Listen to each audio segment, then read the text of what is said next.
In this episode of the podcast, we're talking to an old friend of Justin and myself. We're talking to Dan Kitajima. Now, Dan started an insurance agency, and from the ground up, he built it into $1 million business with many employees. We're going to be talking about that overall experience, and then we're going to get into something really fun. We're going to talk quite a bit about content marketing. Dan's actually going to pick my brain, and I'm going to present to him a content marketing strategy that could be applied to help his insurance agency go viral. I think it's one of those episodes that's going to really help all of you guys to kind of think of content marketing ideas for your own businesses, as well as gain inspiration for the business that Dan built. Let's go ahead and jump in. This is the TSS Podcast. It's a place for authentic conversations to uncover the stupid, simple truths that help us succeed in business, create better relationships, and lead more fulfilling lives. Welcome to Think Stupid Simple. All right, let's launch this. We always start with the lighting of our ceremonial candles. I've seen it. You've seen this? This gets us into our romantic space. Dude, welcome in. We were just talking right before we actually started recording. You mentioned that it's weird being in person now. Right. On like actually seeing people face to face versus via Zoom. Yeah, well, the Zoom meetings in the beginning, because I do a lot of talks with insurance agents, and in the beginning it was so awkward, and now it's the opposite. Yeah. Now this is like different now. Yeah, you know what's weird for me is when you see somebody now, I don't know what to do anymore. Like, you know how you used to just go for handshake or whatever, but now like you're like, do we fist bump? Do we elbow? We don't do hugs anymore. Like, yeah. It's we're gonna have to learn how to be social creatures again. Yeah, no, but thank you for having me, Pi. I mean, this is awesome, dude. I mean, I've known each other for a long time. I've known you for a long time, and have a lot of respect for you from afar. So thanks, brother. I feel like I almost want to use this as a consultation for me and ask you questions, but I want to try my best and, provide value for your audience. Well, it can be both. It's a two-way conversation. So, but you're very humble. I mean, so going back, your relationship actually began with Justin in high school. You were Justin's closest friend in high school. That was in Pasadena, wasn't it? Palos Verdes. Palos Verdes. That's right. Mm-hmm. Yeah, we were on the same basketball team. Yeah. And yeah, great friend. And he has a lot to do with, he doesn't even know, but how he affected my the beginning of my business building. Yeah, that's crazy. How did that kind of, how do you mean? Well, you too, because we started around the same time. I remember, Pi, to share your story a little bit, when you're in that apartment in Tustin. Yeah. Those were some humble beginnings, right? Dude, $2 a meal. 1-bedroom apartment, like we were meeting clients in coffee shops. Yeah. And where you lived was your office. Yeah. It was my living room / office. Yeah. I had a TV, and then next to it was my desk. Yes. Yeah. And then, so when you guys first bought this building, when I came here, man, it's just like so inspirational what you guys have done. So, but when we're at that location there, the apartment office, we should call it. Yeah. That's when you guys were like, playing around with WordPress. Yep. And I was there, and you guys were like, well, it's my business that I have, insurance agency. And you guys were like, you should have a website. Yeah. And I think back then, insurance agents are some of my audience might be watching this. I got to be careful, but is a little bit maybe on the behind side. So having a website was kind of unheard of back then. And this was like 12 years ago, 13 years ago, 2008, maybe? 2009. Yeah. And you guys built my first website. I forgot about this. Yeah, you guys designed my logo. Yeah. Right? Are you still using that logo? No, I updated it one time. You did? Okay. But it still goes. I just changed the colors around a little bit. But that website and the URL is still the same one. That's crazy. Can you actually pull it up, Anthony? So this is what's wild, though, is that you created a massive company as well. Like, we both kind of launched this thing at the same time. We went into photography. You went into the insurance space, and now you're the #1 insurance agency in Orange County. Like, give us a little bit of an idea of metrics. When it comes to policies sold, the companies I represent is farmers. Yeah. So we sell the most policies. We sold the most policies in the nation every year the last 3 years. So That's insane, dude. I mean, for farmers, don't they do like president's awards and things like that for agencies like yours? yeah, yeah, and within the awards, and it's really credit to my whole team. The team is really who does most of the business. Yeah. Most of the work. Most of the writing the business and things like that. So, yeah, we were the personal lines agency of the year. So it's really a team award when it comes to individual awards like that. Yeah. It's not really like I got it or I sold a lot of policies. It's really my team did. For sure. But yeah, it is funny how we started around the same time. Yeah. And the trajectory we were on, we were kind of like going the right direction at the same time. And that's what's so interesting about it because, well, you had brought up the idea of like how content marketing has helped in your business. Funnily enough, like we thought of different insurance ideas in the space of photography over the years. We always were kind of like, how do we apply what we know about content marketing to that space? And it was difficult because in the space of photography, content marketing is fairly simple. I mean, there's so many different ways of approaching it. You can create content for the photographer, for the client, but it's a fairly interesting subject in and of itself, as opposed to like, you don't necessarily go and see people looking up insurance things for fun. So when we were thinking of like, how do we content market? And then you told me just before we started this, like content marketing plays a huge part of your strategy. And I was like, I'm so curious now how. Yeah, if you could content market for insurance, then you could probably make a entertaining content for any business because it's a challenge. There's no product. Yeah. There isn't any no physical product. No physical product. Or Yeah. Exactly. Yeah, it's just a service that you can't touch and feel when you buy it. Yeah. So, and it's something that most people don't get excited about buying too. Well, No, pretty much nobody's everybody. excited about buying I that. said almost. So, yeah, making it entertaining, trying to make it funny, trying to make people, you also have to stop them, grab their attention. There's Yeah. a lot of factors that goes into play, but that is something that I enjoy right now.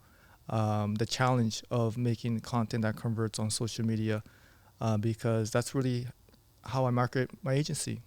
That's so interesting, dude. Now, for our audience and kind of understanding metrics, can you say like selling the number of policies that you do each year?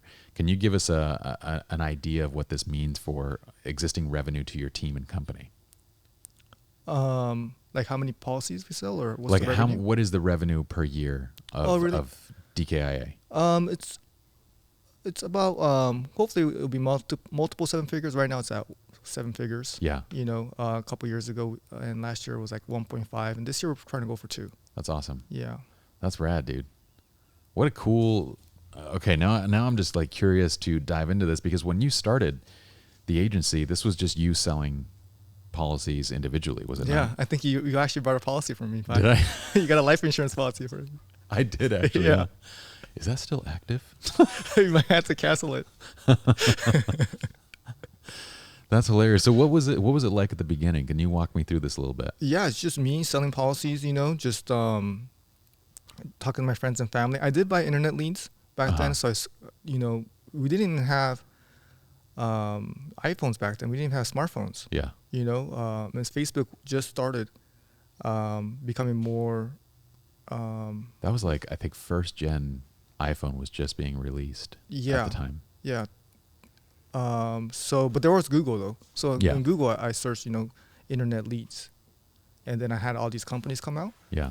And then back then there was a little bit of poker boom in Southern California, or across the nation actually.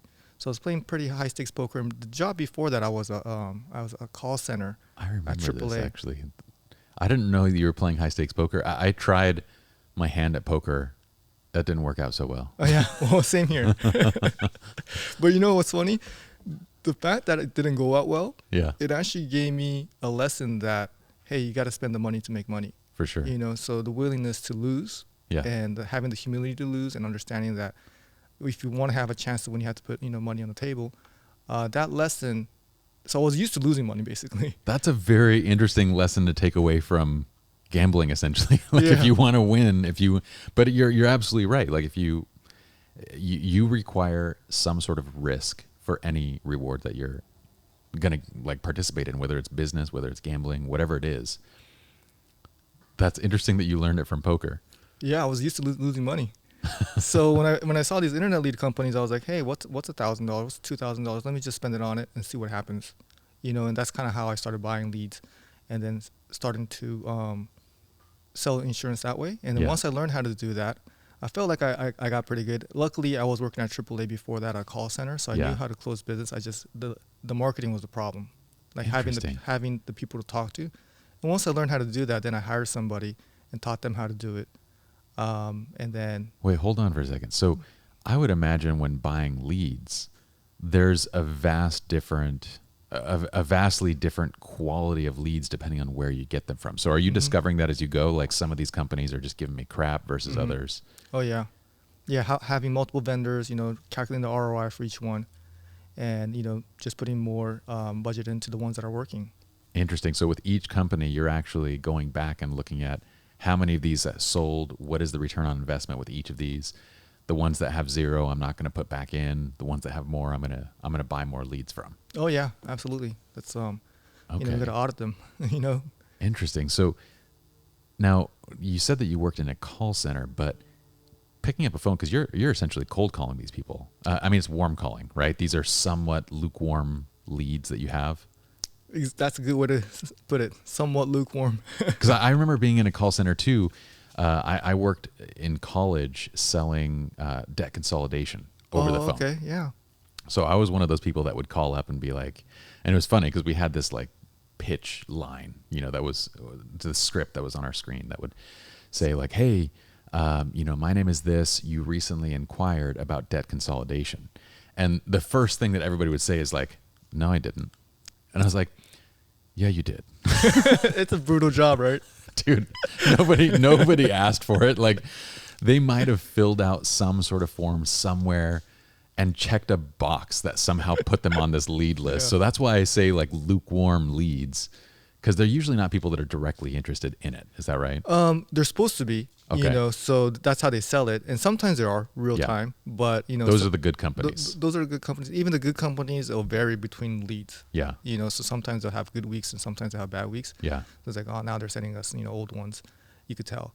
But that wasn't an easy job, but we would call them, and I got pretty good at it where it was worth the money. Yeah.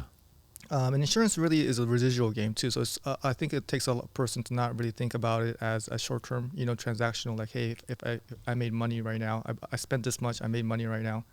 It's really more about the future. That's what I love about the idea of it. Because each time they renew their policy, you're getting part of it, right? Exactly. Yeah. So a lot of my business strategy is just always thinking long-term, you know, and kind of building something rather than like the short-term gains of it.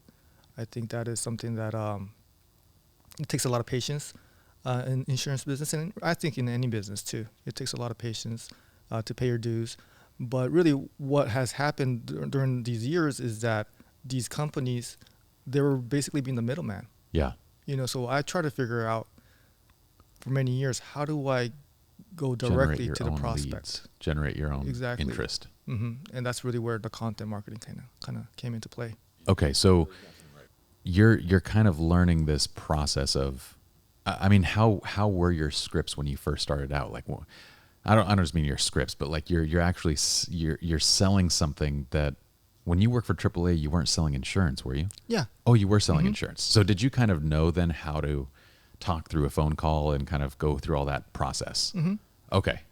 So you kind of hit the ground running with a little bit of, because I'm imagining like if you have no experience in this whatsoever, you're going to hit the ground buying leads and not being able to convert most of them. Right. So that experience really helped me out because I already knew, once I had somebody on the phone, I already knew what to say. Yeah.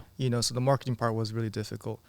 So yeah, that's so true. I think sometimes people get into business, it's like open up a restaurant. You've never been a waiter before. Yeah. You got to know the base. You got to work in the business first, kind of know the ins and out of it, and then starting the business is something that I think makes sense for a lot of people.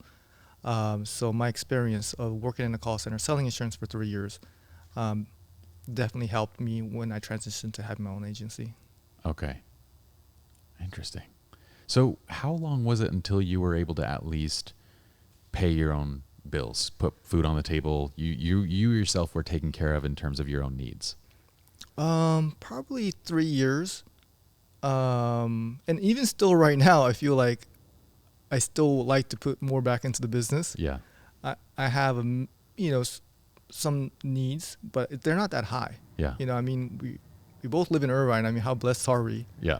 Our families are doing great, as far as there's not that much of a need that I have. So it's like, what good is it to have money in the bank when you just have it work for you and have it spending on, marketing and staffing and things like that. So throughout my whole career, I haven't been that selfish when it comes to, taking the revenue out of the business. Yeah. When it comes to like, not buying myself anything too extravagant or not going on extravagant vacation. I mean, I'm still, treat myself and try to have a good balance. But the first 3 years is really when there was more of a sacrifice, I would say, just really like thinking like, okay, am I going to spend money on entertainment or am I going to spend money on leads? It was always like, okay, I got to spend it on leads. I got to spend it on leads. Yeah. That's interesting. I find it like that's one of those pieces where those that are jumping into a business, and it's cool to say that it applies across the board, but the general expectation is that someone jumps into business, they're going to be up and running real quick and making money. And that's just not the case. Like in photography, it took us a few years to replace our incomes that we had from accounting. For you, it took a few years to replace your income from whatever it was that you were doing previously. If it was poker, you apparently didn't have an income. But I was used to it. You were used to it. So, but having that expectation of like, this is going to take time. And then that early work, that's as kind of as grindy as it gets. Like you're calling leads up. How many people do you think you were calling a day? As many as possible. Luckily for me, I like being busy and I handle rejection pretty well. I have a good enough self-esteem to like, okay, when things aren't working well or people are yelling at you or they're not really yelling at you, but if you just can't get a hold of somebody or if you give a price and they don't like it, there's a lot of rejection because, it's sales.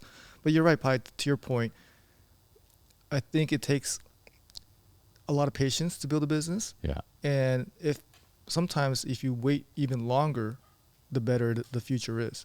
So it's almost like the more you sacrifice and the longer you could sacrifice or have the ability to just not torture yourself, but, kind of like if you could, whoever could hold the breath the longest, it almost seems like is the person that's going to win. That's true. So the longer you could prolong that sacrifice stage, the better the future is. Yeah. I think it's just so much delayed gratification is something that it totally makes sense for me. Looking back, is like, okay, I'm so glad I made those sacrifices because, it was, but I still knew at that point, I think a lot of people wouldn't really like that job, but for some reason, I didn't mind it. It was still, I think my competitive nature, I was like, okay, this is still fun. This is still, going to pay off. The numbers show that I'm making progress. So I try to find little wins and keep myself positive there. So I'm going to play a minute of human psychology here. I love human psychology, and that's what I'm currently writing about in this book. And from the way that you're talking, it feels like to me, because there are a lot of people, you mentioned the idea of selling insurance and they're going to be turned off immediately. They just don't like that as a business idea. They don't feel attracted to it. But it feels like for you, there's something in there that really aligns to who you are in terms of your own set of values, your own beliefs. And what I'm hearing is that I'll bet that, number one, you love the idea of this delayed recurring revenue. Like this is a model that has long-term effect on your financial future. So one client right now means that you're going to get paid repeatedly. Is that one of the things that attracted you to it? Mm-hmm. It is. Yeah. The cash flow, the residual cash flow. Yeah. And then two, I think you're very analytically driven. So like being able to actually look and see tangible numbers of growth and, okay, what I'm doing is actually giving a return. You're very right on that. I think growing up, baseball cards, basketball stats, looking at stats and just having performance-based, the numbers determine, show that you're doing a good job. I think that attracted me to the business too. So, okay. So that makes complete sense in terms of you pick something that is very much in line with sort of the way that you think and who you are as a person, which makes it very sustainable long term, because you can look at it long term. You're not looking at like the day in and day out. You're looking at building this thing over time. And there's not a lot of industries that offer the opportunity for good recurring revenue like insurance. Like that's one of the few that is kind of a pre-set up model that just comes ready to go, where you can kind of jump into it and begin building a book of recurring revenue. Unless you're going to, go into MLM, which is something that I despise with a passion. Do you have friends that do MLM? No, but I've had friends that do MLM.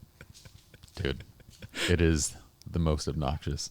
Yeah, it's like you sell it's like friendship or money and As soon as one of your friends call, you've had friends that as soon as they call, what is the quintessential line? Hey, I just started up this new business and I want you to be a part of it. Yeah, and it's not buy the product, it's who can we get to sell it to. Yeah. But yeah, the photography business, I think that's awesome too, because it's really passion driven, so I think that's really cool that you guys had a passion, like a hobby that you would do for free, like you loved it so much, right? We actually didn't. Really? No, I mean, that would be one of my issues with photography as an industry, is it's too much passion driven. Mm-hmm. I find that too many people approach being in business as a photographer as a passion, as opposed to approaching it as a business and a profession, because in my mind, they're two completely different things. Mm-hmm. I'm passionate about jujitsu. I want to go and I want to, do jujitsu whenever I get a chance. I've signed up for 2 classes tonight. Like I want to go, but that's the way that people jump into photography as a business and without thinking about it. And so when I think about jujitsu, if I were to become a jujitsu practitioner as a professional, if I was to become a professional player, you're not going to monetize that. Well, it's very difficult. Number one, I have to be completely honest. I don't have the athletic prowess to get there. I'm 20 years and 90% genetically too late on that whole thing. But even if I were to, then you eliminate the enjoyment from it, because right now it's something that I can do whenever I want. Mm-hmm. I can do it to whatever degree I want. But as soon as it's putting food on my table, I have to look at that thing as a very different thing. Now I have to be there from 9 to 5. I mean, really, when you first start a business, you're there from 9 to 9. Oh yeah. You're there 12 hours a day, and it's no longer something that you enjoy anymore. It's something that you are doing to put food on the table. People do this with photography all the time. They like taking pictures. They become proficient at taking pictures. But the business of photography and the taking of a good photograph are two completely different things. And so that's one of those pieces where, and to get back to your point, Justin, Chris, and I didn't even own a camera before we started a photography company. Oh, really? Yeah, we'd never even taken a photo beyond just what on our phone. Well, what was the origin story then? We had quit Ernst & Young to start up a business, and it was 2008. We had quit. 2009, we just got our CPA licenses, like 1 month after we quit, finish out the whole exam, just so that we had this thing to kind of fall back on. And then we were in the middle of launching a web-based business when our investors were like, you know what, this market is too risky. We're done. So it was a bad time. Yeah, it was a bad time. So they pulled the funding. And so we just kind of said, well, let's start doing a little bit of web design work. Let's start, trying different things. And a couple of our clients asked if we did photography. And we're like, sure, we'll do photography. Wow. Really? So I went out and bought a Costco Rebel camera and kit. And I made every classic mistake you would make, thinking that this was a professional camera, but it's not. And then we just started delivering images. My first image from a Rebel, like a $500 camera, went up onto a bus, a billboard in Gardena. Oh, wow. It was such a terrible photograph, but like we knew enough Photoshop to like make it look decent on this thing. And we liked it. We saw this bus driving around, this billboard with like our image on it. It was for Tustin Unified School District. So they said, why don't you do more research on this photography thing? I went to a conference and came back and said, okay, everybody's images look great. The people in the audience, their images look great. The people up on the stage, their images look great. I honestly cannot tell the difference between one professional versus the next. That's how much of a noob that I was. Like I couldn't differentiate between good versus great. It all looked great to me.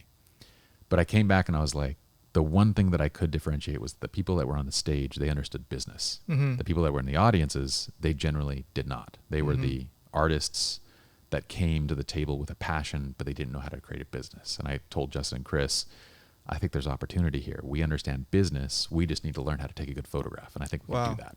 I think that's so similar to a lot of businesses. Yeah. You know, the marketing piece. Yeah. You know, like two people could have the same exact photography skills and even the same exact photo, but it's just how you market it. Yeah. You know, and then how to scale that. And for you guys to be able to scale this business to where it is today, it's really incredible. And another thing I want to talk to you about, Pi, that I just remembered right now, that I'm not even sure you remember, but there was a time early on during those times where I actually asked you to consult me. Did you? Yeah. I don't remember that. And then we went to somewhere in the Tustin marketplace, Uh-huh. a little restaurant. It might have been like IHOP or Denny's or something like that. And That's then probably what I could afford back then. no, I hope I paid for it at least.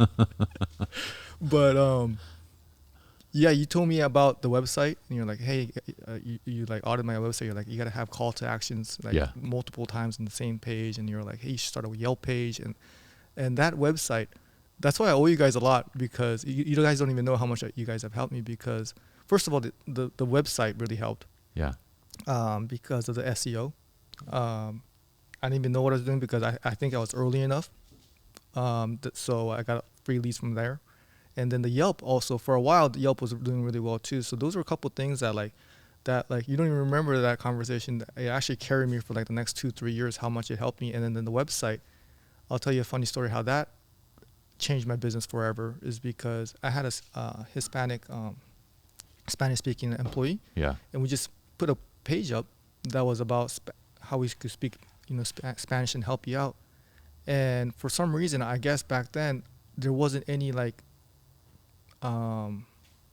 websites, Like insurance websites that show they speak Spanish. right? Yeah. So anytime people search, auto insurance in Spanish, we will pop That's up hilarious, dude. our little website with like 10 pages. One of them was Spanish. Yeah. So it was almost, and then now 80% of our business is all Spanish speakers. That's crazy. So it's almost like Google chose our business. Yeah. Like they determine our fate. Like they said, like, okay, you guys do Spanish. Okay, there's a need for that, and that's kind of how like it all started. So meeting you, I already knew Justin and we had conversations, multiple times. How he thinks so big, Yeah. So that has helped me too. And then just seeing you guys from afar, like just building it, I was like trying to catch up with you guys the whole time. So even though we didn't really spend that much time, the little amount of time we spent, you guys have really affected my business. And it's kind of like a full circle moment when you asked me to be here, because all your other like guests are like crazy creative, like people with like just amazing skills, and I wish I had that ability. I do feel like you have that. I mean, creativity in general, I feel like, is a very misunderstood concept, because we think of creativity as like painting or drawing or photography or whatever it is. But to me, creativity is really the idea of matching a solution to a problem. And you can be creative in any field, and you've done that inside of the space of insurance, which I find fascinating, because like this is one of those things where I was like, I would not be able to create content for an insurance company. So, but that's really cool to hear, though. I'm glad that those early sessions in that first website was helpful. Chris has been the force behind all of our SEO and marketing. Like all of our web-based marketing. That's been Chris, and that's the benefit of having two other partners, is that Justin's been focused on operations and growth. Mm-hmm. I've been focused on product, education, and content, Mm-hmm. and Chris is focused on marketing. Mm-hmm. Yeah, I've had a conversation with Chris too. Yeah. He first showed me how to use Google Analytics Yeah. all the way back then. So yeah, you guys have an amazing team. So what does it look like on the insurance side when you're creating content? You mentioned that you like Facebook plays a big piece into your marketing strategy, and you mentioned you create content, but what kind of content are you creating? It's just video ads, So just us, my staff, because it's in Spanish, so it's not me. Okay. So it's my staff just appearing Yeah. and saying, they have to appear energetic, friendly, and it's a lot of different scenes, so it can't be just one person talking. It's almost like a lot of TikTok, the transition and things like that. Like one person will say a line, another person will say a line, different parts of the office, and like using transition. You gotta have a lot of text on the screen because a lot of people are watching video without the audio. Yeah. So it's basically an ad. Call to action is click on the link below, things like that. What are you putting out on your Instagram? I'm very curious from The Instagram. Yeah, if you check out the Instagram, you kind of get a feel of it. But just basically us. Like there's nothing to sell as far as the product again. Yeah. So it's just us, winning awards or birthdays and then 20% of the time it'd be like, call us, we could save you money. Okay. So we don't want to, like, every post can't be about sales, like call us. For sure. But the video is kind of like, and who takes these videos? You know him, is Mo. Wait, Mo does the videos? Yeah, Mo does the videos. Oh, I didn't know that. That guy has made such a big difference just in my business. Yeah. He comes over like every couple weeks and we make content. That's wild. Yeah, that guy is so skilled. I mean, he is such a good listener too, as far as like, hey, this is kind of what I have in mind, because I had the vision, but I just can't put it to life, Yeah. I've never even edited one video in my whole life or taken a picture from anything besides my camera phone. So clearly you understand that women are better salespeople than men. Women are just better in general. I would definitely agree with that. And when it comes to like phone, Yeah. and calling people, it's just a little bit more of a less like, I don't know, it's maybe trustworthy, or maybe a little less like they won't hang up on you as much. I just More feel approachable for sure. like, yeah, more approachable. Yeah. So it is kind of based on merit, Yeah. when people ask me like, why do you have female staff? It's like, I just think they're better at this job. At selling, really, at selling insurance, especially over the phone, at selling really anything. Mm-hmm. I genuinely feel that two people of equal skill, the woman in general, I would put my money on that side as far as being the better salesperson. And it comes down to one primary thing. I feel like women are naturally trained better empathizers. So their ability to like actually empathize with the other person, not saying that guys can't do this, but they seem to, through life experiences, they seem to grow up with this ability to empathize better than the guys do. And when it comes to sales, that's all that matters. Empathizing with the other person on the phone, understanding their needs, and then finding the solution for those needs. No, you're absolutely right. I 100% agree with you. I think, guys like things sometimes, and women like people. Yeah. And I think when it comes to sales, you really want to care about that person to get the sell. Yeah. Especially for something like insurance or any product, really. It's like you really want to know what they want and what they care about. And emphasizing is a key word when it comes to sales. Yeah. So the ability to do that, because if you have a thought process that I just want to get the sell for the money, then you're not going to do better than someone who really does care about the prospect. Yeah, the difference, like, and if I were to relate this to kind of how somebody might cold call, both of these approaches are not the right approach. But I would say the difference in a nutshell is, on the guy's side, it's oftentimes, hey, I have a deal for you type thing. Hey, for only $299, I can get you, whatever insurance you need. And on the other side of the empathizing side, your lead questions are generally more story driven of like, I'm an insurance agent. I'd love to find out what you need. I'd love to see, what are you looking for? The script is kind of reversed as to like, here's what I have to get you versus what are your needs and what can I provide to you as a solution type thing. It feels so much different. Like, this is just coming from my experience in watching guys and girls within our studio sell a photography product, is that without any training, the opening lines, guys tend to feature sell and women tend to look for stories and find engagement with the other person. Yeah, absolutely. Asking the right questions, like caring about their situation, you know. So that's crazy that you have experience in that. And based on your knowledge of this, I feel like you could just sell insurance tomorrow. You're just a natural there. I love sales. I love anything that is, I mean, really human psychology is one of my biggest passions. And I approach photography from that same standpoint. But I teach our team sales, and I teach sales in our educational content. So sales is a huge, again, another very fascinating topic to me, because when you approach it from the standpoint of psychology, then it becomes something completely different than what anyone thinks sales is. You know what I mean? Mm-hmm. Like, people think sales is the used car salesperson that calls you, when in reality, sales can be an actual value added process. It can be part of the product that you're actually selling. Yeah, it's one of the highest forms of psychology, probably. You know, to transfer that energy or that certainty. So that's interesting. So, you've written a few books, right? One was about relationship. I heard. I'm on that book right now. Oh, you That's the are? one Okay. that it's funny. I finished it 3 times, Uh-huh. and I'm currently doing the 4th rewrite. Really? So Didn't you have a post about trying to be too perfect? I did have that post. You know, It's probably ready. what's different for me about this book was, this is a space that I'm not known for. Right. You know, I'm not known as a relationship expert. So when I put this first book out, I want this to have a crazy impact. I want people to read it and go like, this is not only good, this is incredible. How can this be coming from a wedding photographer? I want to almost play into that as like the hook. Mm-hmm.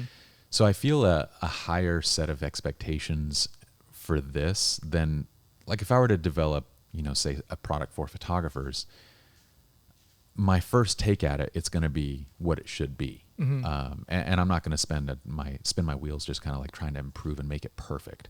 I'm going to iterate as it goes. But with this, it feels different, Mm-hmm. because this is, Your first. nobody knows me in this space. Right. So to me, it has to like hold a certain level to like kind of be that thing. So when you write multiple books, the psychology one, is that on the back of your mind, or you're writing it simultaneously as you finish the last edition of that one? So right now I'm only working on that book, but I've written like sales process and sales psychology, and I've probably taught at this point 50 to 60 different lectures and classes that are available on like various platforms, and I've also done them live. Mm-hmm. All of those have psychology built into it. So like the way that we actually take pictures is based around human psychology. The way that we sell a photograph is based on human psychology. Every single piece of what we do is human psychology. So I've done quite a bit of studying on it Yeah. over the years. Wow. Not to say that I know everything there. I know nothing, but No. it's one of those things that I've enjoyed a lot. Yeah. So when you write these books, do you write them at the same time, or do you have to finish one first in your mind? I can write a book and also do like our content at the same time. Okay. Like, so Yeah. I'll create our YouTube and our workshops and like all that kind of stuff I can kind of do simultaneously. I wouldn't be able to hold space in my head for 2 books. Okay. Yeah. I mean, the book is just a completely different monster, because you get, you know, this book is about 250 pages. And when you're 100 pages in, you are trying to remember what you wrote 50 pages ago, Right. so that you don't repeat, so that you don't, you know, just re-emphasize things that, you know, you don't want to beat your audience over the head with the same stick. Right. So I find that the book writing process, you have to kind of hold so much in your mind and in your memory that if you were to try 2 at the same time, at least at my level of skill, which is pretty crappy, would not work for me. Okay. But maybe some great writers can do that. Maybe they can hold space for many different ideas. I'm not one of those. Yeah. No, I haven't even get started, but that is something that in the future that I have interest in, you know, writing a book where it could help, you know, other sales insurance agents kind of help, you know, grow their agencies. Yeah. And that is something that I've also started doing as far as consulting too. And I know you have a lot of experience in the educational. Yeah. What are your thoughts about at what point at what point did you guys feel like you're ready to teach others? Because I had a little insecurity where I was like, well, I feel like I know what I'm doing, but my book of business isn't like, you know, because it takes years. So I'm finally at that stage, you know, over the last year and a half where, you know, I've actually monetized or being able to consult other people. But Mhm. at what stage did you guys feel like you guys were ready to? Because that's a whole, that's something that you guys really do, at a huge scale is teaching all the photographers how to do, how to help them out with their business. I would say you're 7 to 8 years past being qualified enough to teach. Oh yeah, okay. I mean, you're well. The reason is, when we first started teaching, I had no intention of creating education to. Really, I was creating education to make my own life easier. I was doing the exact same thing that you do. I imagine that as you began to hire your first person to your second person, you started creating your own educational materials because you didn't want to repeat yourself to them. So it's like an internal reason. So I was creating education exactly it was our own manual, and I just happened to put it online and made it free for everybody else. Then that started to grow. So soon we had 50,000 people on this little WordPress website, and then it was 100,000 people, and then it was 200,000 people. And I started to spend so much time on that Justin and Chris were like, hey, you're not actually selling anything there. You're just giving away everything for free, and it's taking up a ton of your time. So you either need to figure out like how this plays into the business or do something else. So I said, well, let's go a step further now and actually start creating our first products, because there's a difference between reading an article, no matter how well it's written, versus a full course that's like from A to Z on something. So I created the first full course, which was on Lightroom. And then it kind of worked into, okay, now we sold this one thing. And weirdly enough, as soon as we had one product, people just like jumped all over it. I thought when you start charging for something, I thought that everyone's going to go away. Everybody wants free. But I learned very quickly that, well, some people like free. Other people go, well, free is fine, but it's kind of a waste of my time when I want to learn A to Z. Mm-hmm. And they would rather just value their time and spend money. So the first product was a hit, and we thought, okay, well, let's start making more. So I would say you're 7 years past the point of being qualified to teach. You're well beyond being qualified. And if you ever doubt that, just think of this. You're at a place where now you're approaching, your $2 million mark in yearly revenue, right? How many insurance agents are there that have not gotten there yet? Maybe you're not qualified to teach somebody how to hit $10 million in revenue or what it takes to build that yet. That's what you're going into.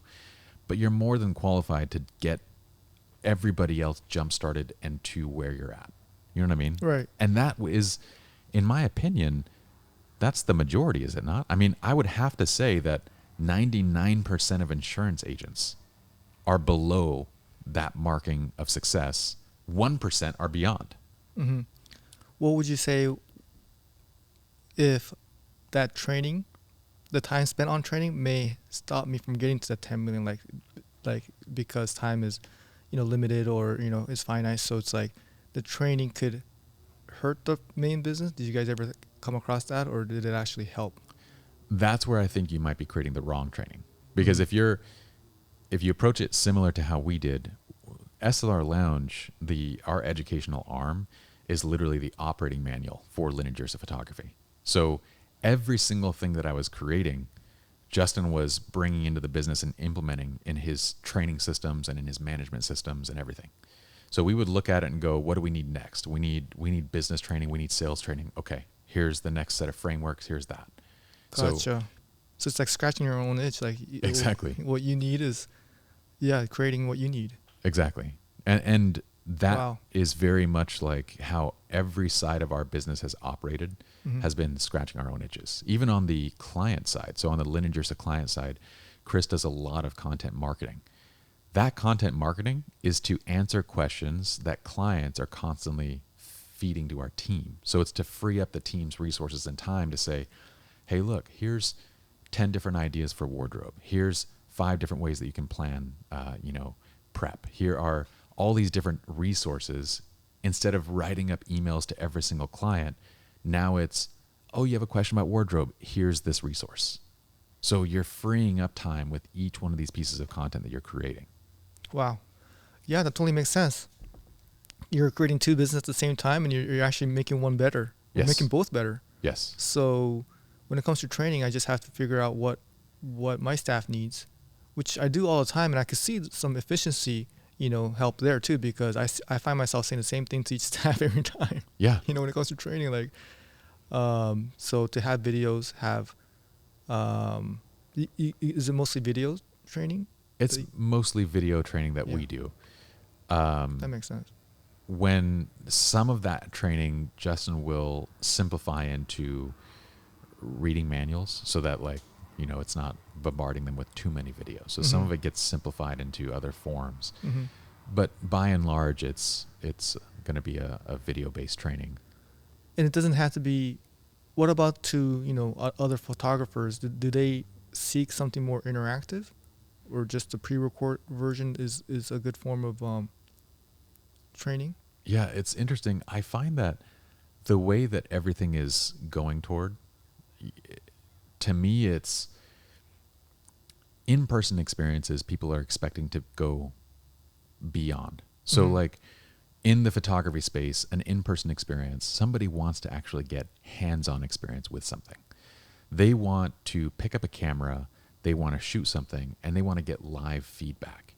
Now, if your in-person experience is a lecture, like a lot of these conferences that we have in the photography space are kind of dying right now because the in-person experiences are following a model that's 20 years old. You show up and you watch somebody lecture on stage and do live demonstrations on stage. Well, that model has been replaced by online education because online education offers the ability to be everything and to be better. I can present to you a topic. It can be well edited. It can be concise. What was a 60-minute lecture can be a 15-minute online video that's just simply cut together and no wasting time, no BS, no nothing, get you in and out, right? So to me, that in-person lecture and that is now that should be online education. An in-person experience should be different. It should be hands-on. In your space, in-person would be getting to sit down, getting to present a script, getting to present their ability to sell, and then being critiqued by Dan Kitajima directly. Getting to have live experience and build in a different way. So to me, that's the way that the only way in-person experiences are going to work going forward is to be hands-on. Everything else should be online. And then as far as like online engagement, like type experiences, there is some room for very well done platforms. Like I would say Creative Live is one of these platforms where they do live education. It's good. And you also have direct engagement as they're doing it. Yeah, if it's live, yeah. The only thing with live education is it still goes back to efficiency. There's a whole group of people, that you could take they have these 18-hour live seminars, right? Wow. You could take that and it could be condensed into 3 hours if it were well edited, trimmed content. So there's a lot of people that are going to be like, the engagement piece is not worth it online versus the efficiency. So I really think online education is about quality of content in the least amount of time. Yeah. Engagement is going to be about the in-person. Gotcha. But one thing about training, I will tell you, once I started doing it, that it actually does help me. It's almost like giving advice to myself. And sometimes have you guys experienced that when you're actually training somebody, you're actually getting better at your craft? Oh, absolutely. That's the best part about teaching. I just started learning that. Yeah, that's the people, it's funny because you can see my own progression in photography and in everything that I do. It took on a completely different trajectory when I started just teaching. When I started taking concepts, making them my own, reteaching them in a different way, it completely transforms you it's almost, you are the primary beneficiary of your own education. Secondary is the audience that you're teaching it to. It is, huh? Yeah. Because sometimes you have these thoughts, but you're like making them more clear in your head because you have to express them because you kind of know, but you're actually having to teach somebody, you're actually re-emphasizing in your own head, like, oh, okay, that makes sense. Or when you give people ideas, like when it comes to marketing ideas, hey, why don't you guys do this? Then I'm like, why don't I do that? Yeah. So it's like, it's really interesting how trying to help out others in a way, you're giving back to yourself too. So what is the next piece of content that you're thinking of creating for yourself in terms of education? How to use social media to market, for insurance leads or to grow an insurance agency, because it's just an area that is really foreign to a lot of insurance agents, because they're you'll be surprised like how shocked, like people trying to cold call, obviously that doesn't work anymore. Direct mail is very difficult. Like some of these marketing tactics are just so outdated. Yeah. And social media is just such a strong way to do what we do, because we get to target our audience, so we could find niches. It's such a great way for any small business to grow, because Facebook knows everything about us, so you could tell Facebook exactly, hey, these are the type of people we want to talk to. So just not only targeting them, but making content that converts. I think that is something that has helped my agency. So I feel like there's value I could offer to other agency owners, because there's a lot of agency owners out there that they have pretty good cash flow, because of residual business, but they just don't have the technological savvy, the technical, savvy to be able to create a Facebook ad campaign. Yeah. That's a huge piece. So they have money, they have nice cash flow, but they don't know how to market to the new generation. Now, who's doing that job in your company right now? Putting together your ad campaigns and selling on Facebook? Oh, I am. You are. Mm-hmm. So what I would do to hit both those birds in one stone would be, you are creating the education that will replace you. Mm-hmm. So your education in that space should be good enough that you can hand it to an employee and say, now, take this, watch this over the weekend. You're going to start on this process on Monday. Okay. And then by creating that piece of education, you've freed yourself from one additional area of the business. What is your sales training like right now? Me. That would be, to me, that is the lowest hanging fruit. Because if you took your sales education and you actually thought through a process and a system, because correct me if I'm wrong, but if you buy 1,000 leads, the good salesperson is going to convert 10% of them. The bad salesperson converts 2% of them. So would you not see an immediate impact on bottom line with that training? Yeah, the closing ratio. I mean, that is more like if you're good, you'll sell 3, and if you're bad, you'll sell 2. Okay. So 1% difference between a 10%, yeah. Which is that's 50%. If you're going from 2% to 3%, that's a 50% improvement. Huge difference in your business. Yeah. Yeah. So you're saying make content to teach my staff how to sell. That's how I'm happy I'm here. Well, that's a no-brainer. That's the piece where I would imagine that's probably one of your most involved pieces in your business, is training new people. Is it not? It is. In fact, the cubicles are set up where I'm 6 feet apart from two are the new people. Okay. And then once they know what they're doing, then they move on and then hire somebody new. Perfect. So that piece of training is also the piece of training that's probably most relevant to anybody who wants to start selling insurance. So like you generating leads is also very critical. Like you need to know how to generate leads. But those two pieces are almost simultaneous. And I would say that the sales training should come first, because before you screw up leads, you should know how to sell. Your leads become that much more expensive when you don't know how to sell, right? Mm-hmm. So you're right. That to me is the lowest hanging fruit. That frees up a dramatic amount of your time. And when you write that course, you're going to think of the end user. You're going to think of the person that's actually watching it, right? Now, if you identify the audience beforehand and you say, okay, my audience is this person who's coming in with not that much experience, and you're basing it off of the people that you see coming into your company, I would imagine that audience is repeated all throughout the space of insurance. So you create a framework and a structure for them. You release it to your own team, and you say to your team, only after completing this training, then you can talk to me about questions. Mm-hmm. So that way you're not answering questions that you're repeating over and over. You're not going through and doing the same thing with every single person. Mm-hmm. Then you release that as your first product. Your second product is now how do you get leads for those people? You create that internally, hand it off to one of your salespeople, the one that's like, the strongest and moving up in the company and you want to give them more responsibility. Now it's your responsibility to set up these campaigns. Once you get them ready to go, I'll review them, free yourself up from the next piece. And you just keep working through your entire business until you have an operating manual. And then you sell the whole thing for $1,000 a pop on this side, and then you use the operating manual on the business side to replace yourself. Wow. You could send me an invoice. Do you, how, I always struggle because with insurance, I think one of the things that, I didn't have to worry about was the pricing because the company kind of sets that. Mm-hmm. So to be a true entrepreneur, I have to play around with that side too, the pricing side. What are some things you use to like determine how much a course should cost?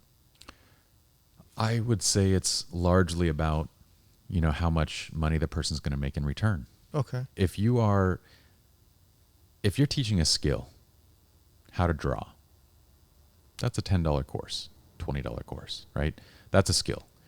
If you're teaching somebody how to generate revenue, that to me then steps up into, this is a $200 course, a $300 course, because that is a very different thing. You're taking a skill and you're translating it into a business. So these smaller courses, let's say the, how to sell insurance course, that's probably a $200 to a $300 course. Same thing with the marketing and lead generation. So each one of these pieces is maybe $250 to $300. Then when you bundle the whole thing, this is how to build your own insurance agency. So you think of it as like the end goal is how do you build your own insurance agency? So you like the, if you were me, you would like to do the, just buying the course separately or like, because I do like the membership model too. I would steer clear of that. Oh yeah. The reason is that subscriptions are a great model for large companies. If you plan to release content continuously, Mm-hmm. it makes sense for Netflix. It makes sense for Disney. They're going to continually release new pieces of content. That is their primary business line. But you don't want to lock yourself into a business creating education, especially repeating yourself. There's only Right. so much to teach in the space of like building your own insurance agency. It's not a entertainment, right? Mm-hmm. So you don't want to be in a position where you're forced to just keep creating new content just for the sake of creating new content. What you want is, here's a structured system. Mm-hmm. Let's say in total it's 40 hours in length. So each course is maybe 4 to 6 hours, right? In total, this is a 40 hours thing. It's a one-time buy-in. Once you have it, you have the entire operating manual. So that way you're not pressured to continually create new content. Gotcha. For us, it's kind of a double-edged sword. We can continue creating more, entertaining kind of educational content around photography, but it's kind of also been one of the things that I'm like, man, I kind of wish it was just one structured system and then we were just done. And people were buying into that whole system, as opposed to right now, we do have a need to continually create more. Mm-hmm. Yeah, that makes sense. But yeah, that's a great idea. Another thing that I'm thinking about is, and this is something we talked about 10 years ago, it's in the back of my mind, is actually creating a lead company. Oh, yeah. We did talk about You that. remember that? Yeah, we Okay. did talk about that. So that's kind of something that I'm actually really looking into doing, because now that I know how to create leads for my own business, to actually, provide them for other agencies. So that's something also that's in my mind. So it's interesting. How do those sites currently generate leads? I think a lot of times they do Google AdWords. So someone search insurance leads and they have forms and they pay for it, and then they have people fill it out and they send it to multiple agents. But mine will be, through social media. So if I get someone fill out a form, that's something that agents will want.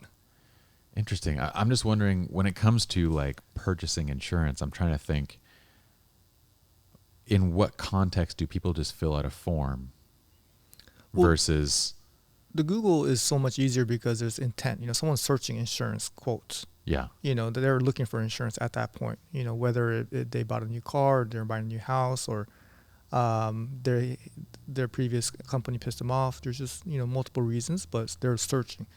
The social media game is a little bit harder because you're not going to go on Facebook or Instagram looking for insurance leads. So it has to be interesting enough for you to stop what you're doing And really, that's why it's so challenging. But stop what you're doing and actually, okay, click on it and actually request a quote. Yeah. That to me seems like tougher. I mean, because the level of competition, if you're going to generate insurance quotes or try and create leads, I mean, now you're competing directly with Geico and every company that's trying to generate leads, are you not? The funny thing is, they're still on TV. They're spending all their marketing on TV and, sporting events. Their Yeah. marketing budget is so large, and it's like they're not even taking social media seriously. I Now, see. once they start doing that, then it's over for us little guys. But it's funny how social marketing for insurance, that's something that bigger companies aren't doing yet. I just don't understand why, but it's just bigger companies take a little bit longer time to make adjustments. I'm not sure, but it's actually better because, when you see a TV ad, you can't really click on it or ask. I guess you could look at the number and call, but what are the chances of that too? With social media, you could actually target the right audience that you want to, and then there's a call to action where they can literally just click on your phone and just call us too. So there's just so much potential, and I feel like it's just something that it's just an idea. The execution is the hard part. Yeah. But I feel like that's just something of the next challenge that I'm kind of excited about. That would be very interesting. I don't know enough about the space to know like how. I would be very curious to know how a typical consumer approaches the purchase of insurance. Well, so many different ways. The asking for referrals for an agent is still alive, Uh-huh. but I think brand recognition helps too. And a lot of the copywriting that works is, about saving money. That's kind of like the hook. But some of the things that we use that has helped is like, hey, we want to help you. We're here to help. We could try to see if we save you money, or protection. We want to make sure you're covered, right? So those are some of like the words that have converted for us. Yeah. But most people are not really thinking about insurance that much or at all, really. So You kind of want to buy it and then not think about it ever. Exactly. like that's the goal. Yeah, And you want to do it as quick as possible. that's for sure. Yeah. That is one of the that is one of our biggest sell is that we make it easy for you. Yeah. Yeah, it's interesting because I find myself like my own, we, with everything that we do, we kind of design out like a client persona, right? And the persona is kind of the typical person that might buy this thing. And you map out like what they would do or how they would get to your product. And the way that I would get to insurance typically would be, one, if I have an agent, I'm just going to send which now I have an agent, right? So I have an agent, Tyson, that does most of I should be using you. Tyson is another friend of ours. I'm not mad. But I'll literally just write him and say, can you please get me insurance for this? Because I don't even want to think anything about it. Right. And then he does everything. I already got your card. I already got everything. Is this good? Done. That to me is the number one way for me. Mm-hmm. Number two would be going on and saying, car insurance. And then I'm going to look for basically the first reputable website that I've heard of. Right. And I have some sort of recognition. I'm going to put in a quote. There's some websites now that I know compare quotes between companies and things like that. So I might try that. Mm-hmm. But if you were, and then I'm going to go directly to basically buying it and just as fast as I can get in and out, done. Mm-hmm. There was one company, I think it's the General, Mm-hmm. who allows you to do everything online and just be done with it. Mm-hmm. Just And I was talk to like, anybody. Yeah. that's kind of brilliant. Like, I don't want to talk to anybody. Like, just get me through. But I know that that's just me. Mm-hmm. And that's not other people who, I know a lot of people want to speak to somebody directly and they want to be walked through the process. So there's this market of people that are technical savvy. They probably are the ones that are going to the General. I know what I want. I know what I need. I'm already informed on this subject. Dial it in. I don't have to talk to anybody. Then there's people that are less informed. And the way that you would market to each of them is completely different. Mm-hmm. Yeah. I think one of the good things about insurance, though, is that it's everybody needs it. For sure. So it isn't a specific group that you have to worry about too much. there is going to be a group of people that, fit what you can offer, because literally every person you talk to is a prospect, which is very different from a lot of businesses. So that's one of the advantages. I feel like the volume game is great. And there's so many different type of buyers, and understanding their needs and wants and what your target market is definitely, something that we have to consider. But social media is such a big player because everybody's on their phones all the time, so, and everybody needs insurance. So as far as what excites me about the business is that everybody has a car and everybody needs insurance and everybody wants to save money. So sometimes the targeting could be more broad, and we grab people that need that service. Well, let me give you an example of this, because this is what I'm curious about. Is you mentioned earlier that your company, you have a lot of Spanish speakers, and Google is serving you for Spanish speakers and insurance, right? Mm-hmm. What I'm saying is, if you know exactly who your target, like I understand that everybody needs insurance, mm-hmm. but if you went exactly after one specific market and you just captured that market entirely, wouldn't that provide a dramatically different result? Like if you were known for, you were the number one Latino service provider in California. Is that actually what you are right now? That's what we do. We go to Facebook. So all our ads are in Spanish. Okay. And we tell Facebook, the age doesn't really matter. There's a lot of different things that don't matter, but we do definitely say, hey, Spanish. Yeah. The click of a button, it only shows it to Spanish speakers. So that is the beauty of, finding a niche. But that niche is still pretty big.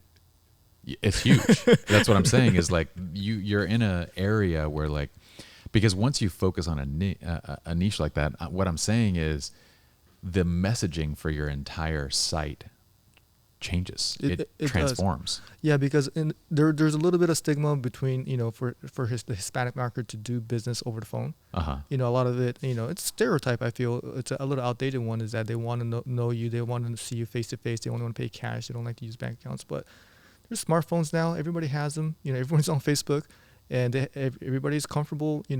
So that's why I think getting in front of them, being transparent. This is who we are. Yeah. Showing off reviews, those type of things help. But putting ourselves out there is something that, our staff has gotten really better at, because it is kind of hard. And I've dealt with this too, where I feel like, hey, there's a little bit of like, I'm a natural introvert. So taking pictures or being in front of camera and like talking, it wasn't easy for me, but man, for business, it's just a necessity. Oh, for sure. 100%. So especially if you're in the business of creating content. It is, so it's something that I've gotten a lot more comfortable with myself, and I've seen the benefits, as far as just putting out. It's the quality is important too, but the quantity is so important too, because there's just so much stuff out there that you just kind of become irrelevant if you just have one great content. You just have to put so many out there. So we, as a team, I'm really proud of my team as far as like, okay, getting comfort enough, kind of expecting, bad comments or negative comments, but not having that one negative person affect, the rest of the people we're serving. There's so much lessons that we learned the last few years by creating content, but the one thing that is for sure that it definitely helps our business. And I feel like it's almost like, it's not like a nice to have anymore moving forward. Like as far as any business having like content creating, it's almost like it's going to be like a necessity. Like every business is going to have to make videos. Every business is going to have to market themselves. And that's just something that I really seen it work. And that's why, finding talented people like you.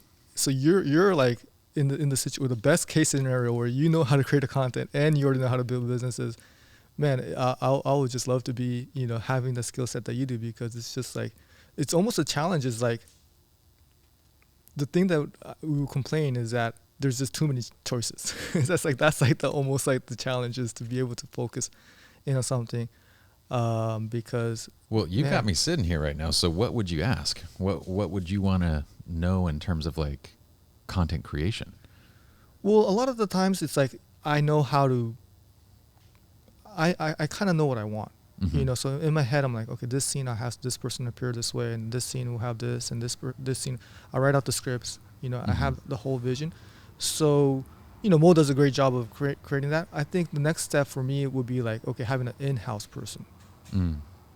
So that way we could, have more of an output, more frequency as far as just more content. And that's just not only for this business, but also if I do the coaching one, and then I have the e-commerce business, which that one is really exciting for me too, because it's just a lot of fun, Mhm. And with the insurance too, same thing, making ads and see how it converts. And you can just see like this ad.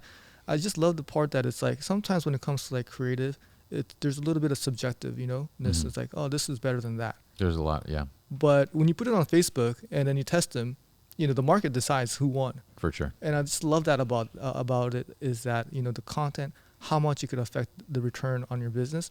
So just having a person in house, you know, I the only thing that kind of sucks for me is like if I interview somebody, I wouldn't know what to ask them because I can't judge them because I don't know like, their technical skills, Yeah. and then also like maybe even like what's a fair compensation for a content creator in-house. So those are some of the things that's kind of running in my mind because I'm just a big believer in it. I wish I had the technical skills to know how to edit a video or make things look good or lighting and things like that. So what would your approach be when it comes to like finding someone in-house? I would use you, man. I wouldn't. I see. The thing is, for No, me, is that no, as far as like the videographer. I would use you.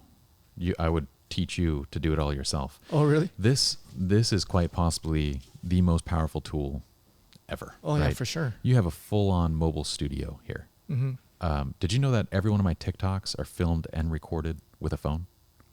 No. So And you're blowing up on there, man. I have 1.3 million people now on TikTok following. And the way that I narrate, all right, guys, so what I want you to do is this. I talk right into the phone. The way that I edit right on the phone. The way that I film, I shoot it right on the phone. Most of my images are shot on the phone. So the thing is that right now, production value doesn't matter for shit anymore. Like just being real. Nobody cares about any of that. They care about the quality of your content. Is it good? Is it interesting? Is it funny? Is it going to make me hang on it? And that's about it. like what value does it bring me? But that's it. And that is all dependent on your understanding of your audience and who you're trying to target.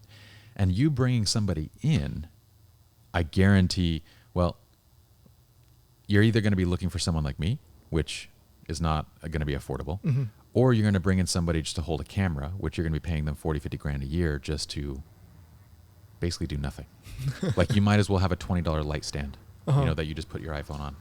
That's your person that you need. You can do all of this yourself. And the way that I'm looking at it is, number one, I'm curious for you to walk through for me to understand like, what does one of these scripts look like? Like, can you just talk through, it doesn't have to be perfect, just talk through a sample of what would it sound like or be like to see one of these videos served? Yeah, it would be, one of them is like, one of our staff is standing in a parking lot, and a car is approaching. It's actually my car, and it's obviously not going to hit her, but it's a moving object. So, and she's wearing a red polo shirt, and it's a nice background too. It's on top of like our parking structure, a very high one. So there's a little bit of view too with palm trees in behind. And she's basically saying, "Hey, are you overpaying for insurance?" Okay. So right there, you see a person in red, a white car approaching. So a lot of movement helps. Yeah. To kind of like stop. I think one of the things that really work well with content creating when it comes to making ads is the curiosity. Like, what's going to happen here? And then the camera goes behind her and goes into the driver's seat and says something like, "Insurance is so expensive these days," and kind of has like a mad face, like a frustrated face, and it goes around to the passenger side, and you're busy, and then it goes up, and it has like a feeling of going up to the office because our office is on the 10th floor, and then kind of like we show up like, you know, bouncing up kind of. So little transition like that, and say, and we're here to help. So something like, you know, you would almost look at it and be like, it'll be cringeworthy because it's so like salesy. But you know, it just has to be interesting enough and fast paced enough with like upbeat music and just text jumping out and just flashing lights click here and just like all kinds of stuff like that.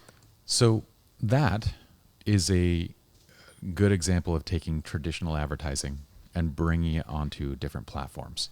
And you're going to see some level of success with that, right? Clearly, you've gotten to where you're at now, and you've seen a good amount of success with that. But what I would say is that from the standpoint of creating content, it's missing the mark in terms of what it could potentially do. So you are a wealth of knowledge when it comes to insurance. The only thing with insurance is that you have to figure out a way to present it in a way that matters to me as somebody who really doesn't want to have anything to do with insurance. Mm-hmm. So your ability to be able to empathize with that is going to be critical to this. And that's why I'm saying don't hire somebody. Mm-hmm. Because what I'm about to say to you is something that probably only you're going to be able to pull off. Here's how you can empathize with me. What do we do when you get in a car accident? Like, what am I supposed to do when I get in a car accident? From an insurance standpoint. Oh, you're asking me, or is that the headline, or? No, I'm asking you. Oh yeah, you call the claims office. Like, on location. Uh-huh. What do I do? Oh, okay, I see. You want to get the other person's driver's information. You want to take a picture of their driver's license, their insurance, their registration, maybe their license plate, the damage to their cars, and then get to a safe place, and then contact the insurance office if they're open, or the 24-hour claims hotline, depending on the company or your agent. After you got that information, and then if there's injury, you want to call 911. You know, things like that is probably the standard procedure. I'm about to give you a video that's going to organically generate millions of views. That's your video. So imagine a 60-second TikTok video, a 30-second Instagram Reel video, and you can use this for your Facebook marketing as well, right? Mm-hmm. Save this video. These are the 5 things that you need to do as soon as you get into an accident. Number 1, get yourself to a safe place. Number 2, take pictures of the damage for both cars. Number 3, and I'm not going to say this out of order, right? Make sure that police is on the way to write an official report. Number 4, get photocopies of both licenses. Number 5, once you're back home, call us. Call your insurance agency. If you need additional help, please reach out to us at Dan Kitajima. Wow. So that is a piece of, if someone saw that video, they would save it. Mm-hmm. They would go, I need this for future reference. Mm-hmm. Whether they're a client or not. Whether they're a client or not, Mm-hmm. I need this for future. And the last 3 seconds of that video is DKIA, call us, here's our number. Mm-hmm. Everybody would watch that organically. Not to mention using it as a Facebook ad. Now you turn something from generating 2 to 3% click-through to 10% click-through. And people actually saving it onto their phones. You know, I always believed in providing value. Yeah. But that's it right there. You know, you're answering their questions for them. Exactly. You're putting yourself into their shoes and saying, what are the scenarios? You know, like, what about this? 3 ways to know you're not getting ripped off on your insurance. Yep. I was just thinking about that. There's a million things that have to do with, like, here's the fastest way to get insured.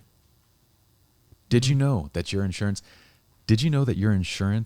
coverage covers rentals? Next time you get to the rental place and they say add coverage, hit the decline button. They're going to charge you for something you already have. Mm-hmm. You know what I'm saying? Yeah. Like, these are value added pieces of information that people don't know. Mm-hmm. They genuinely, when people get into an accident, they're hyperventilating, they're stressed out, they don't know what to do because they've never been in this situation before. So answer the questions. You know, that could be 3 to 5 videos in and of itself. Mm-hmm. What do you do after getting an accident? You've been in a severe accident. What do you do? You've been in you just got into a fender bender. What do you do? And that's something that if someone calls our office and gets in an accident, we could, the details of it is, or sometimes whoever who buys the policy, we could send that to them. It will help with retention too. Yes. People are like, hey, these people really look out for me, and I think it's just a great business philosophy, Pi. It's just like the more you genuinely help people, the business kind of comes in return later on. Yeah. So I feel that's brilliant, man. You just have to be in a place to serve others, and the more you could do that to scale, the more awareness will bring, and awareness turns into transactions later.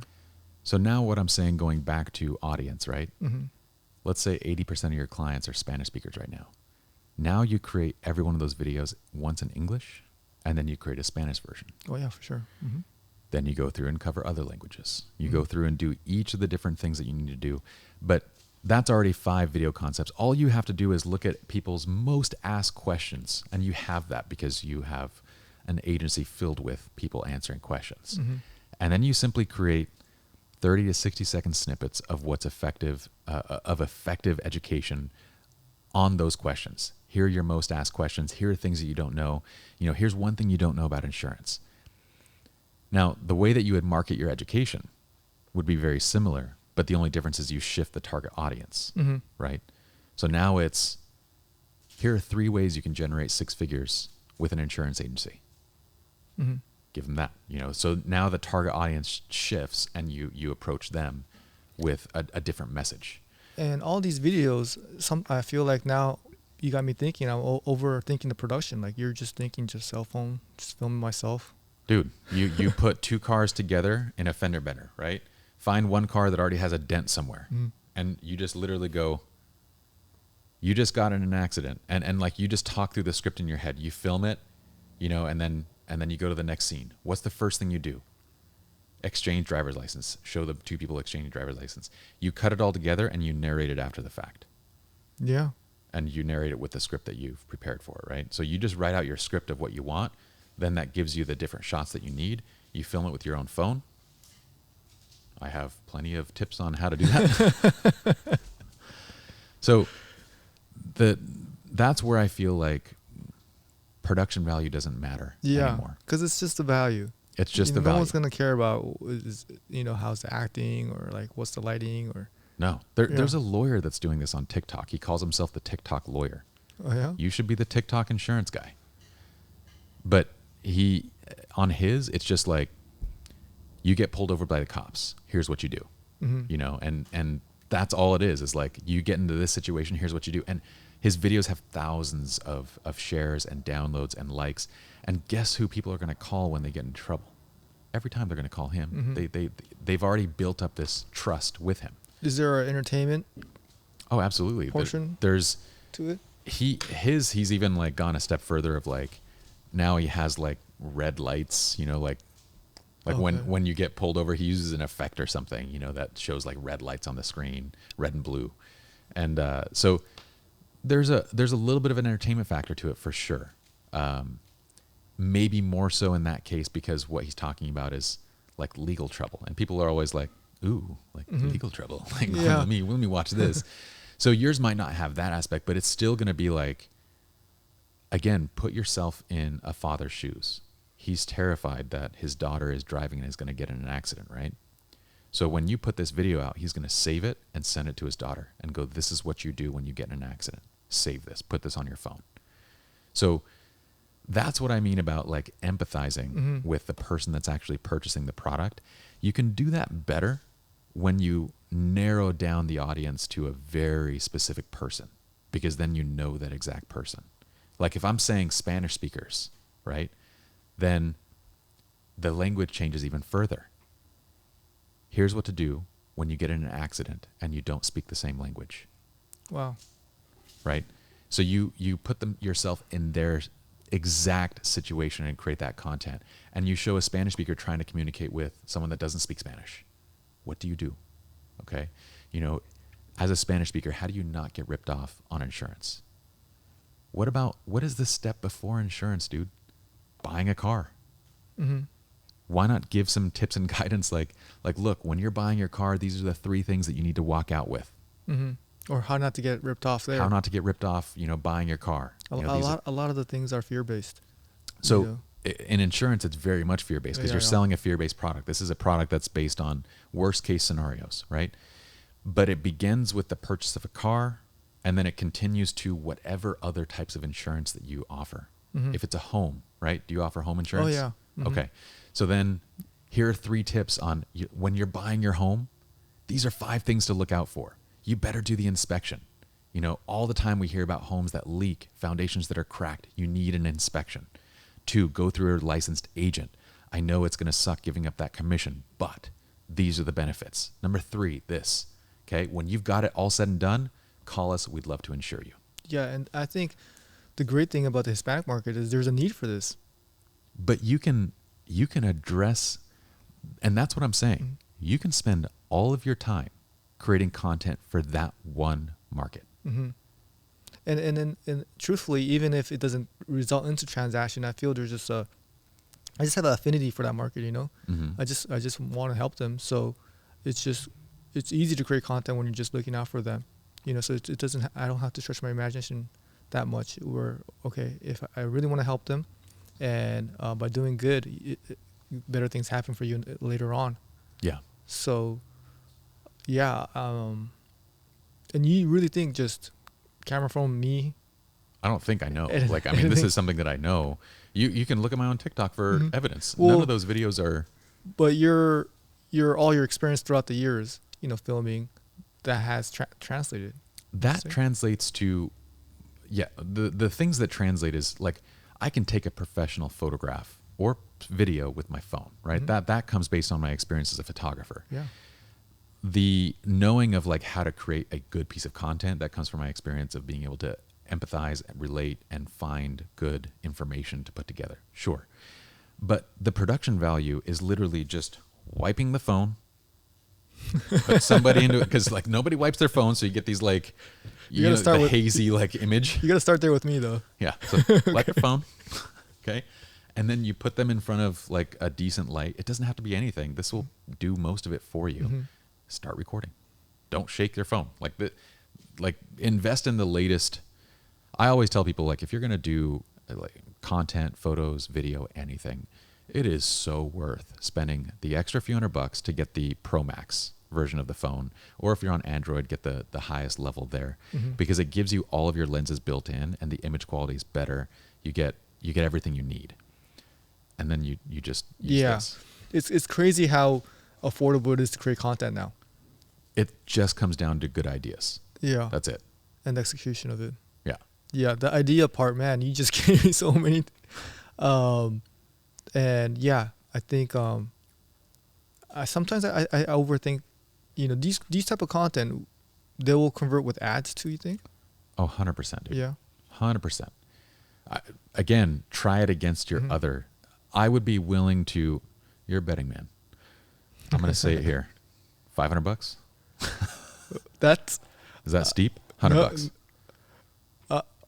no. $500 is good. I almost feel bad though because I should be paying you, you know, Okay. because there is something to say about, you know, save money, click here, you know, that has worked, you know, so I know that works for sure, kind of. So it's like, but yeah, we'll test it.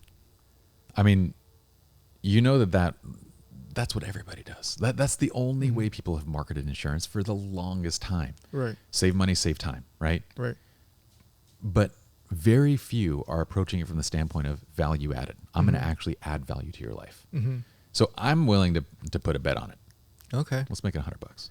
Okay. Okay, $100. You do 2 ads. What are your current ads? 30-second length? 32 minute. 32 a minute. Okay. So do 2 versions. Mhm. One is going to be your traditional one, and then compare it against the value add. And during the value add, you can put your same calls to action, you know, like put each piece, Mhm. but design it in that 5 quick tips on this, Mm-hmm. same length, and see which one performs better. Okay. I'd be shocked. Hey, I'm hoping you win. So You know, because just one piece of content just makes a huge difference. And I've seen that, you know, where I had one video and had another video, and just like overnight, it just changes the whole like 6 months of my business, you know? yeah, So these ideas, if, you know, as confident as you are, I'm super excited to have them done. release them and see what it does. Dude, and hit me up if you have any questions on like the phone or like the process, but it's pretty darn straightforward. I can walk you through a sample edit. You can come over and watch me edit one, and then you try it. Or better yet, You literally edit on your phone too? I edit on the phone. Oh, man. I edit and then I narrate it on the phone, like every one of the videos. So yeah, that I'm curious, and what we should do is actually do a follow-up episode after you have a series of these up, and let's actually do a follow-up and get you back here and see like, All how right. it did. Yeah. I'm very curious now. So, well, brother, I hope that next time we're talking, you have your multi-7-figure insurance agency. And I hope I have to pay out that $100 too. I will collect it right here on air, happily. All right, bye. Man, this has been great. I mean, I just want to thank you again for having me. I'm humbled because you have such a great show. All the episodes I haven't watched all of them because the amount of the content you put out, like you should do. Obviously, I know your plans. How to run a podcast course. Yeah, that's coming, right? Because you're just doing it all in, and it's true. Like you need a lot of content. The way you chop them up, and then the quality of the guests. That's why, like, you have all these like brilliant minds, and just I saw the Ben Von Wang one. It's just so many smart people, and I'm just like, and you got the insurance agent here, so no, dude, what you've created is more than impressive, man. Like it's been really fun watching your success, and every time you post, and I'm like, dude, that's freaking awesome. From your first office to now, how many team members do you have now? I have about 12 in the insurance side and 2 for the e-commerce. Yeah, that's wild, dude. We didn't even get to talk about the e-commerce side. So in our part 2, we're going to come back. We're going to get an update on how the content marketing is going. And then you're going to tell us all about the e-commerce. We're going to think about how we're going to market that. Okay. Well, that's another consultation session for me. It's a score for me. Live consultations. All right, brother. Appreciate you having me in, man. Thank you, man. Okay.